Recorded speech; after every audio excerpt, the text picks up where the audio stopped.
রমজান মাসে সাধারণ মানুষের নিরাপত্তা নিশ্চিত করতে জয়পুরহাট জেলার বিভিন্ন গুরুত্বপূর্ণ স্থানে টহল জোরদার করেছে জেলা পুলিশ। শহরের প্রবেশ পথগুলোতে বসানো হয়েছে চেকপোস্ট এবং নিয়মিত তল্লাশি কার্যক্রম পরিচালনা করা হচ্ছে।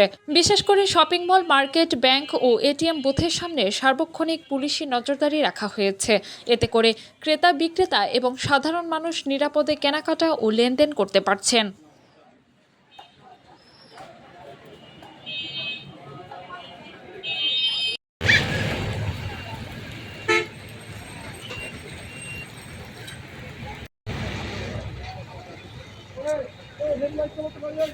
আইন শৃঙ্খলা পরিস্থিতি স্বাভাবিক রাখতে এবং চাঁদাবাজি, ছিনতাই ও সন্ত্রাসী কর্মকাণ্ড প্রতিরোধে দিনরাত মাঠে কাজ করছেন পুলিশ সদস্যরা। পুলিশের নজরদারি থাকায় এখন কোনো ধরনের চাঁদাবাজি বা ঝামেলার ভয় নেই। নিশ্চিন্তে ব্যবসা করতে পারছেন ব্যবসায়ীরা। ঈদকে সামনে রেখে বিভিন্ন শপিং মল, আর্থিক প্রতিষ্ঠান, এটিএম বুথ, বাস কাউন্টার এর সংলগ্ন যে এলাকাগুলো সেখানে বাড়তি নিরাপত্তার ব্যবস্থা করা হয়েছে। আমাদের যে নিয়মিত চেকপোস্টগুলো আছে সেগুলোকে আরো জোরদার করা হয়েছে। এই বাড়তি তৎপরতায় স্বস্তি প্রকাশ করেছেন সাধারণ পথচারী ও ক্রেতা বিক্রেতারা। ডিউটি করতেছে, এখানে আইন শৃঙ্খলা বাহিনী সর্বোচ্চ ডিউটি পালন করতেছে। তো এখানে এভাবে ডিউটি পালন করলে দেশের অবস্থা ভালো আর কি। রাস্তা দিয়ে যাইতে দেখলাম যে পাকার মাথায় যাই হোক চেকপোস্ট বসছে, তো জিনিসটা দেখে ভালো লাগলো। আসলে ঈদের আগে আইন শৃঙ্খলা বজায় রেখে চলা উচিত। আমিও দল করি, আমি সাবেক পৌর কাউন্সিলর।